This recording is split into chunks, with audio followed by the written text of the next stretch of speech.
All right, so welcome to the episode of Brew and Banter. I'm excited to show you all of this because it spans all the way from DC through New York, through the Tonys, into Broadway, and how pride really does still exist in today's world. So tune in, subscribe, and yeah, love and light. Hi, and welcome to Brew and Banter, episode 5. And this is a very special episode because we are talking about World Pride, summer vacations, summer fun, summer outfits, and I have a special guest that actually was on Broadway Bears just recently, raised how much money?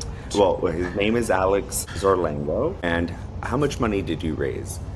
$4 million, and we're actually still climbing. The deadline for donations technically hasn't closed yet, so we're keeping the lines open until then. But yeah, this is a record-breaking year in a lot of ways. And I was lucky to be a volunteer and on the front end. It's such an amazing show, such an amazing cause. Know that you've been a principal dancer in so many different productions, and tell me what it's like on your side on being part of something like this. Being a part of Broadway Bears is, it is volunteer work to the extreme. I'm still overawed every year at the amount of effort that people are willing to donate of their time, of their bodies, of their skill. Everybody from Broadway legends who will make a cameo to every single dancer, and to the makeup people, the hair people, the technicians, the stagehands, the way they completely just dedicate this immense Broadway level skill to something that the only reward is helping countless millions of people that we will never actually meet. It is a beautiful thing. And where does all the money where does the money go to? I know in volunteering with Actors Fund and the Entertainment Professionals Equity Fund, but you tell me where, because you might know more than I do. For the most part, so Broadway Cares Equity Fights AIDS then disseminates to specific, smaller local charities when it comes to providing things like medical care, hospice, food. They even provide financial services. Like if you qualify, you can get your taxes done by them, which I think is an interesting thing. Just resources across the board, including research funding, housing, you name it. I mean, this has been going on. It's in its 34th year, and it just boggles the mind to think of how many people we could have helped at this point. And you don't even get paid to do all of this. None of you. How many dancers are there? There are 200 dancers usually involved in these productions.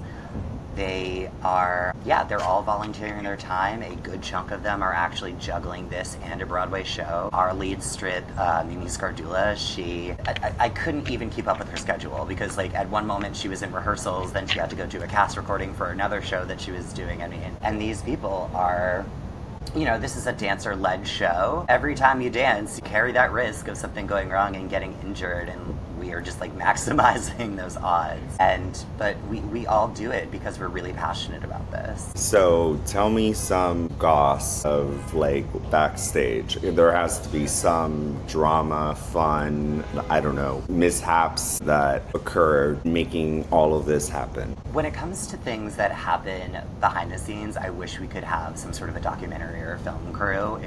Though I'd be scared for them because they might get trampled, because it is just tons of bodies rushing on and off stage. It is military coordinated by the people in tech. But you're thrown into these groups together and you have to perform with them, and you're so close to them that there really isn't any room for drama per se. There's no real room for our egos. We're all on this relatively level playing field. But there's always, you have to imagine the craziness that happens backstage. In any show, you think of a Victoria's Secret fashion show and you see all the models running around. And it is exactly that. It's, everyone's mostly half naked, even more naked than they are on stage. Everyone's like, oh my God, my tampons. My hair. My tampon string was out. Do you have this? I broke a nail. Oh crap. I rolled my ankle. Do you think I can keep going? Do you have it? But we're all helping each other out too. So it's, quick, throw me that foundation. I need this help over here. Do you have a lipstick that matches my shoes? And it's all pretty collaborative. But yeah, it is insane. Well, and right now it's Pride Month. month, and there's so much going on politically in the world, in the LGBTQIA plus community. I think it's really important to emphasize on how strong of a community that is. Why and how did you get involved, and what are you doing next? I got involved in this program personally just because I love performing, and HIV and AIDS is a cause so near to my heart as a member of the community. It devastated us in the 80s and 90s, and it is a beautiful thing to see everybody come together because this show has such a beautiful range of diversity, all bodies, every gender expression, and it's all celebrated. I often watch the And show, let's not forget $2.4 million and still counting. and it's absolutely incredible. We have such I look sometimes I'll catch myself crying during a dress run or something because it's just this explosion of color and power and beauty, and it's celebration during a time of such darkness. It is an act of rebellion. And it's a beautiful act of rebellion. And it's us taking our power and claiming it and saying, no, this is what we're doing. In a world full of hatred and fighting and war, we are celebrating and we are lifting up. And that's what's really important to me and why I do this as a performer. And I know you have a couple other things coming. What I tangentially know, but you can explain. Well, Deep dive. me personally, I'm definitely crashed out. There's this a big boom, and then there's always the glitter crash afterwards. And so I'm taking some R&R. Hashtag glitter. Taking some R&R. Speaking of allyship, my best friend, she was my ballet company director. I am currently staying with her, and we are developing a podcast about basically us called Willful and Graceless. It's available at Willful and Graceless Pod on YouTube, and it'll probably be consistent across all streaming platforms. But that's basically it's sort of this meta commentary, just like Will and Grace was written by the creator and his, redheaded best gal pal who used to be his fiance. It's just interesting to see that relationship come up over and over and over again. I don't know what it is within our community, but we find a redhead girl and we hang on for dear life, and it's just a match made in heaven. So we will be speaking extemporaneously. Have you ever been a redhead? No, not me personally. It's not a good look. No. And when I say she's an ally, it's one of these things where she's not one of those girls that, I'm looking for a gay best friend, oh my god, girl, cis boots. No, she was born, this happens to her. Her first gay best friend, there's a picture of her behind me when she was 5, and the little gay boy grew up to be Ben de la Creme.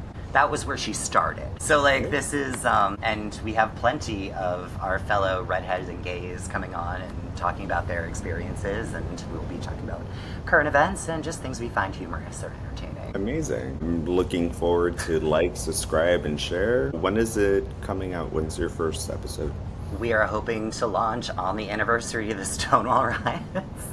Okay. So that's Cool. ambitious, but we'll be recording our first episode tomorrow and then going through the editing process and hopefully have it up available to listen to. Okay, awesome. Well, congratulations, Mazel Tov. Thank you for being such a strong person in this community and dedicating all of your hard work into providing a safety net for our community. And I look forward to seeing what is coming next. I wouldn't have it any other way. Thank you so much for having me.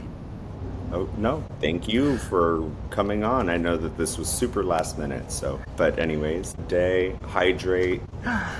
Ooh, too late. I know, I gotta turn on the AC. I was getting interference earlier. It's 100 degrees outside. Right. But anyways, take care. Have a good day. Bye-bye.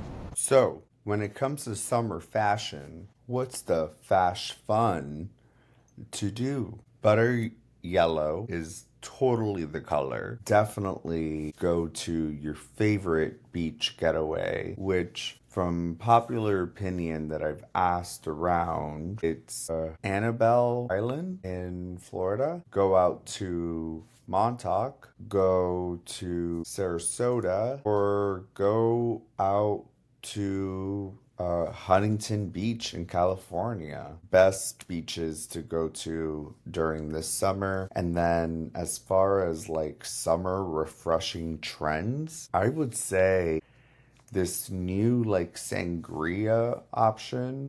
It's sangria with sparkling with and then a little bit of gin put into it, iced. Chef's kiss.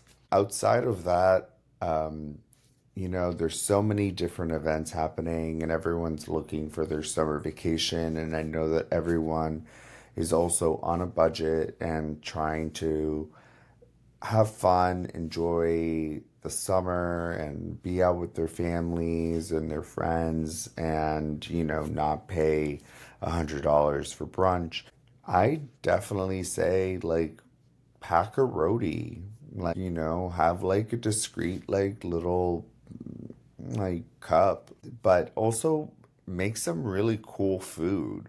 Dads out there, grill. I mean, everyone loves a good barbecue and grill that meat. But other than that, I mean, those are kind of like the big summer trends that I would say that are currently happening that I've seen. And also, favorite summer bop songs. I would say right now, Chappelle Ronan is killing it. Lady Gaga's Mayhem, Perfect Celebrity, Ben Benson, killing it all the time, and Sam Mendes. So, yeah, anyways, tune in to find out more. I will be adding on to this in shorts and on reels. All right, take care. Bye. Love you.